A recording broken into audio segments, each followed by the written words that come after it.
Welcome to our channel.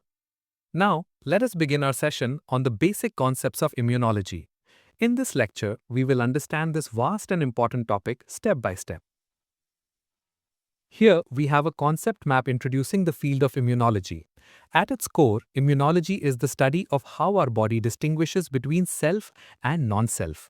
This recognition is fundamental. It is all about defense, which means protection against foreign pathogens, and ultimately it is for our health, ensuring our survival and maintaining a balanced state which we call homeostasis. Now, why do we need an immune system? Let us look at the need for defense mechanisms. The threat comes from pathogens, which include bacteria, viruses, fungi, and parasites. Their invasion leads to tissue damage and the release of harmful toxins. Our body's defense involves recognizing and eliminating this threat. Successful defense leads to survival, meaning recovery and a return to balance. A very important point to remember is that without these defense mechanisms, our body would simply become a nutrient source for microbes. Let us now get an overview of the immune system itself. What are its main components? First, we have the cells, specifically the leukocytes or white blood cells. Then we have the organs where these cells develop and function, like the bone marrow and thymus. We also have tissues such as the mucosa-associated lymphoid tissue and the lymph nodes, which are crucial sites for immune activity. Our immune system has two main branches. We will start with the first one, innate immunity. You can see it has three layers here. The first is physical barriers, which is our first line of defense. This includes our skin and mucous membranes that physically block pathogens. The second layer is cellular defense, which is an internal but non-specific response. This involves cells like phagocytes and processes like inflammation. The key features of this system are that it is rapid and non-specific. Let us elaborate on the key characteristics of innate immunity. First, it is non-specific. This means it recognizes broad patterns common to many pathogens, not specific details. It attacks any intruder with the same basic tools. Second, it is immediate. The response begins within minutes or hours of an invasion. There's no waiting period. However, the third key point is that it has no memory. It does not learn from past infections. Every time the same pathogen attacks, the innate response is the same strength. It does not improve. With this understanding, we can now look at the second, more sophisticated branch, adaptive immunity. This system involves two main players. First, the B lymphocytes. These cells produce proteins called antibodies that neutralize pathogens found in our body fluids. This is called humoral immunity. Their target is a specific antigen. The second player is the T lymphocytes.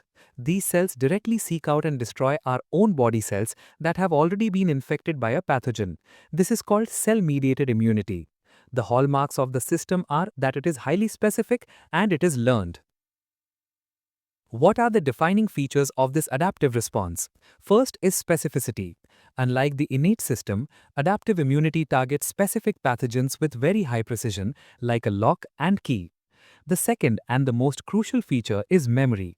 It remembers past infections. So if the same pathogen attacks again, the immune system can mount a much faster and stronger response. The trade-off for this precision and memory is that it is slower to start. It takes several days to fully develop this specific response, unlike the immediate reaction of innate immunity. Now, let us meet the soldiers of this defense system, the white blood cells or leukocytes. There are different types with specialized roles. Among the granulocytes, we have neutrophils. They are the first responders, quickly arriving at a site of bacterial infection. Then eosinophils, which target larger parasites and are also involved in allergic reactions. Then basophils, which release chemicals like histamine that trigger inflammation. Then we have professional phagocytes like macrophages, whose name means big eater. They engulf pathogens and also alert other parts of the immune system. Finally, the key cells of adaptive immunity, the B cells, which are responsible for producing those specific antibodies we discussed. And T cells have two main jobs. Some directly kill infected host cells, while others help B cells do their job better. These immune cells are produced and stationed in specific organs. We classify them as primary and secondary organs. Think of the primary organs as the generators or training centers. These are sites where immune cells are born and mature. The main ones are the bone marrow, where all blood cells originate and where B cells mature, and the thymus, which is dedicated to the maturity of T cells. The secondary organs are like the battlegrounds or meeting points. This is where mature immune cells actually encounter antigens and become activated. The main ones are the lymph nodes, which filter a fluid called lymph, and the spleen, which filters our blood. You have heard me use the term antigen several times. What exactly is an antigen? Fundamentally, it is any foreign substance that our immune system recognizes as non-self, like a part of a virus or bacteria. On the surface of every antigen, there are specific regions called epitopes.